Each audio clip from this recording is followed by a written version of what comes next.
Hello friends, welcome to UPSC and judicial exam preparation. आज हम discuss करने जा रहे हैं सेक्शन 7 और section 8 of MP accommodation control act. इससे के पहले हम आगे बढ़ें, आप ये देख लें हमारे ऑनलाइन कोर्सेज अवेलेबल हैं। किसी भी इंक्वायरी के लिए आप व्हाट्सएप नंबर पे कांटेक्ट कर सकते हैं।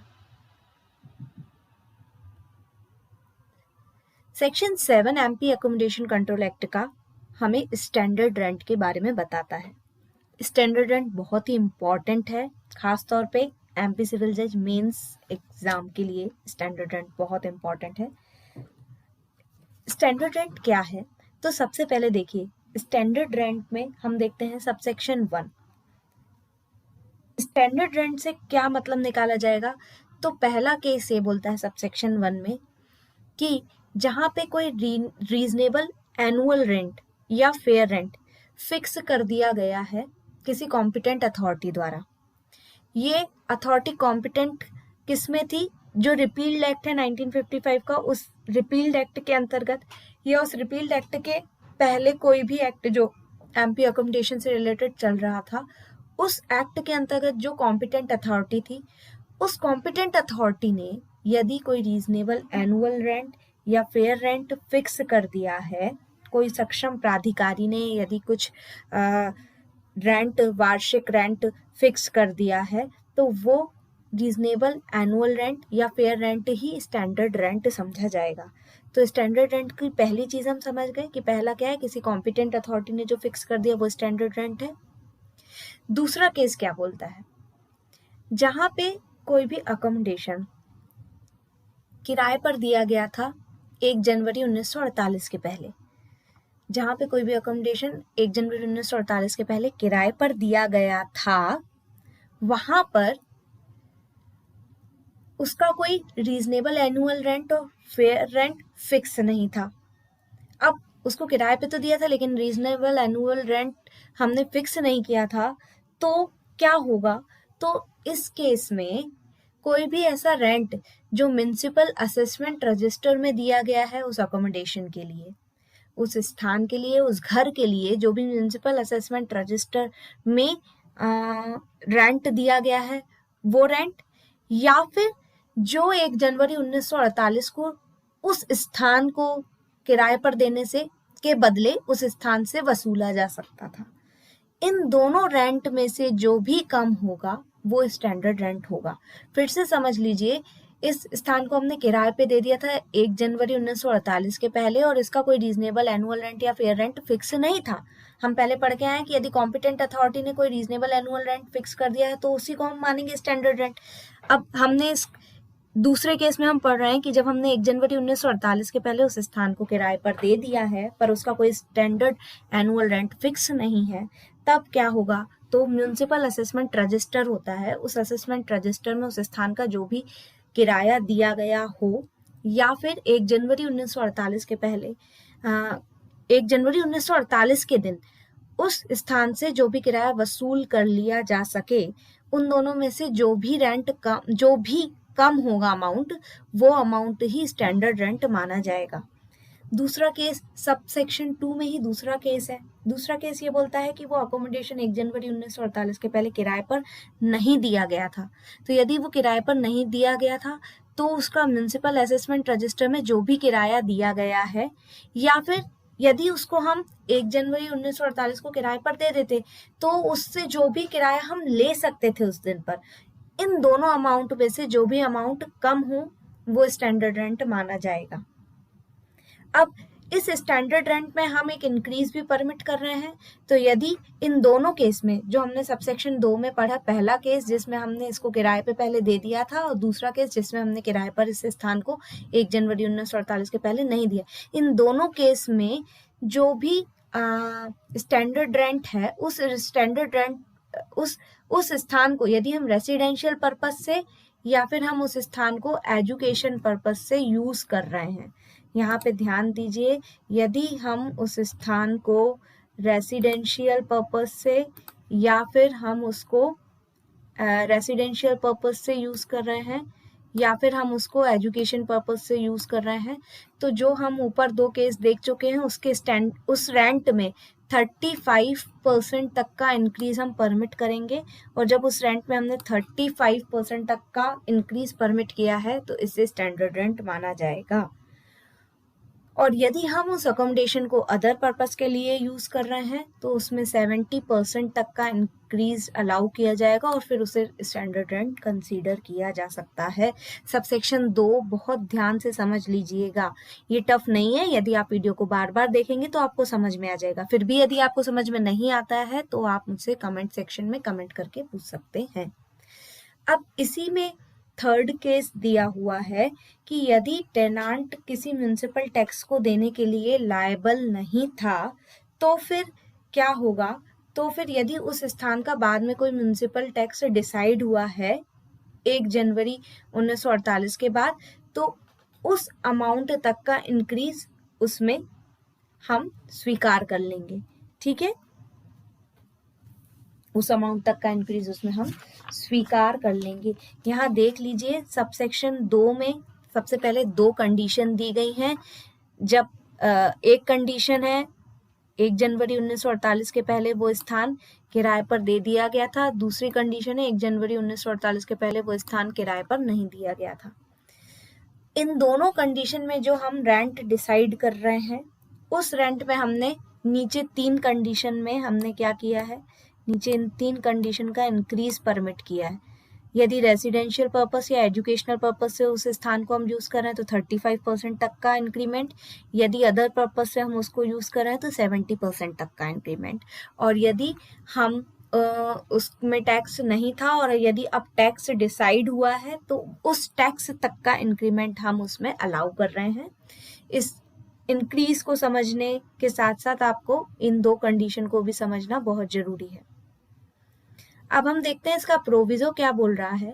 प्रोविजो बोलता है कि पैराग्राफ ए और बी में जो हमने इंक्रीज परमिट किए हैं 35% का इंक्रीज और 70% का इंक्रीज, ये इंक्रीज तभी परमिसिएबल होंगे जब वो अकोमोडेशन अच्छी हालत में हो और अच्छी कंडीशन में हो, रहने योग्य कंडीशन में हो।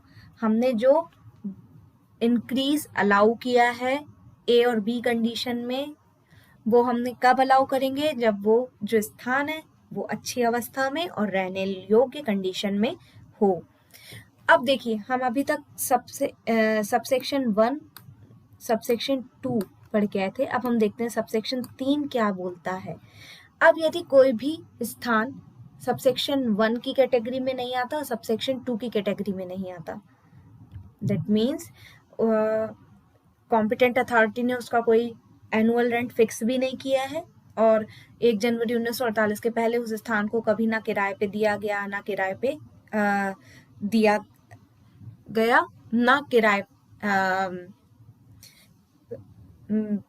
ना वो सबसेक्शन 1 की कंडीशन को फॉलो कर रहा है ना 2 को, तब क्या होगा। तब देखिए कि यदि उस स्थान का कोई सेपरेट किराया म्युनिसिपल असेसमेंट रजिस्टर में डिसाइड किया गया है म्युनिसिपल कॉर्पोरेशन के द्वारा, अगर उस स्थान का कोई सेपरेट किराया या एनुअल रेंट डिसाइड किया गया है तो इस एनुअल रेंट में 15% तक का 15% तक के इंक्रीज के साथ उस जगह का स्टैंडर्ड रेंट फिक्स हो जाएगा। दूसरा केस ये बोलता है कि यदि उस स्थान के किसी पार्ट का ही किराया म्युनिसिपल कॉर्पोरेशन के द्वारा निर्धारित किया गया है तो उस पार्ट के प्रपोर्शन में हम क्या करेंगे, पूरे अकोमोडेशन का एनुअल रेंट डिसाइड कर लेंगे और उस पूरे अकोमोडेशन के एनुअल रेंट पे भी हम 15% तक की इंक्रीज को परमिट करके स्टैंडर्ड रेंट फिक्स कर सकते हैं। अब अगेन इसकी जो सी कंडीशन है वो ये बोल रहा है कि म्युनिसिपल ने कोई असेसमेंट ही नहीं किया है उस अकोमोडेशन में, तब क्या होगा, तब वो एनुअल रेंट जो पहली बार उस जगह को लैंडलॉर्ड और टेनांट ने किराए के रूप में डिसाइड किया था वो एनुअल रेंट, और यदि उसने लैंडलॉर्ड और टेनांट के बीच ऐसा कोई भी किराया निर्धारित नहीं है, तो कोई भी ऐसा अमाउंट जो उस स्थान के कंस्ट्रक्शन के बाद उस स्थान को किराए पर देने में वो अमाउंट अलाउ किया जा सकता था, वो अमाउंट स्टैंडर्ड रेंट माना जाएगा। या दूसरा केस ये बोलता है कि उस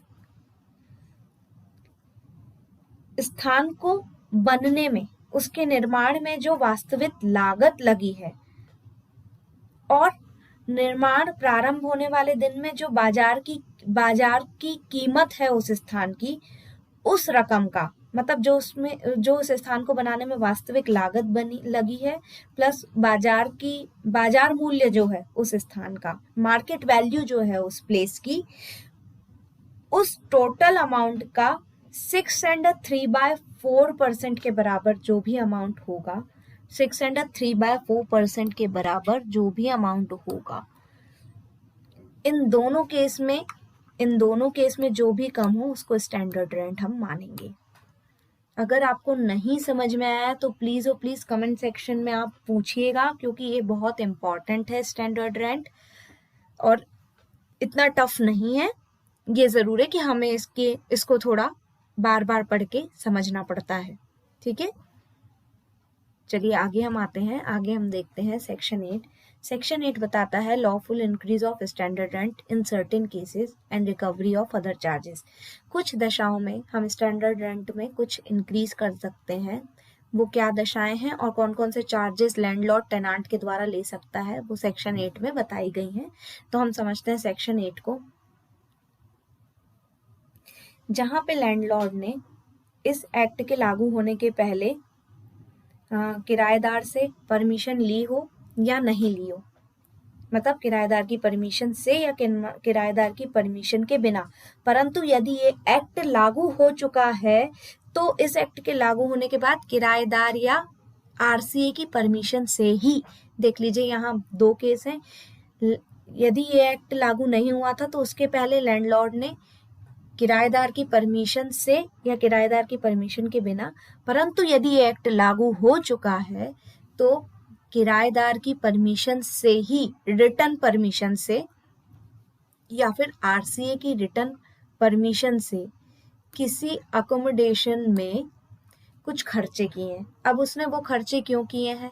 उसने उस अकोमोडेशन के इम्प्रूवमेंट करने के लिए वो खर्चे किए हैं, या फिर उसमें कुछ एडिशन, उस अकोमोडेशन में कुछ वृद्धि करने के लिए, कुछ एडिशन करने के लिए वो एक्सपेंडिचर उसने किए हैं, या फिर उस अकोमोडेशन का स्ट्रक्चर अल्टर करने के लिए, उसमें कुछ परिवर्तन करने के लिए यदि एक्सपेंडिचर लैंडलॉर्ड के द्वारा किए जाते हैं और ये एक्सपेंडिचर को हमने ध्यान नहीं दिया था या इस एक्सपेंडिचर को अकाउंट नहीं किया जब स्टैंडर्ड रेंट उस प्लेस का डिसाइड हो रहा है, मतलब जब हम उस प्लेस का स्टैंडर्ड रेंट डिसाइड कर रहे थे तो हमने ये ऐड उस स्टैंडर्ड रेंट डिसाइड करते समय उस अगर लैंडलॉर्ड ने उसके इम्प्रूवमेंट, एडिशन या स्ट्रक्चरल अल्ट्रेशन में कुछ खर्चे किए तो उन खर्चों को ध्यान नहीं दिया और स्टैंडर्ड रेंट हमने फिक्स कर दिया है, तब ऐसे केस में लैंडलॉर्ड को हम ये परमिशन करते हैं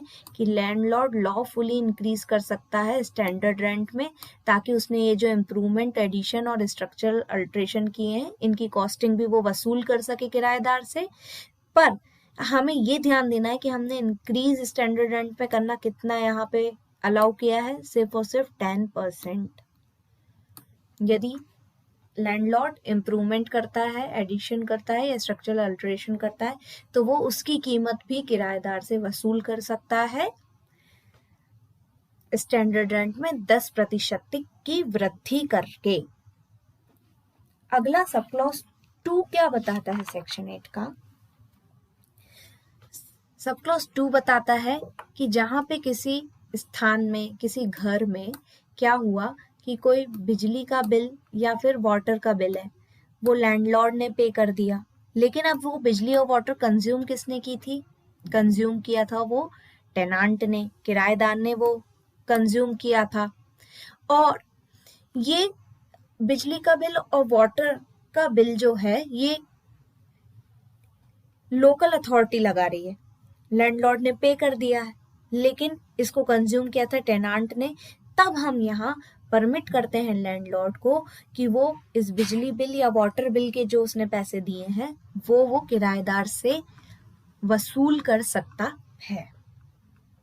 ठीक है, वो ऐसा अमाउंट लैंडलॉर्ड किराएदार से वसूल कर सकता है जो उसने बिजली बिल या वाटर बिल के रूप में दिया हो।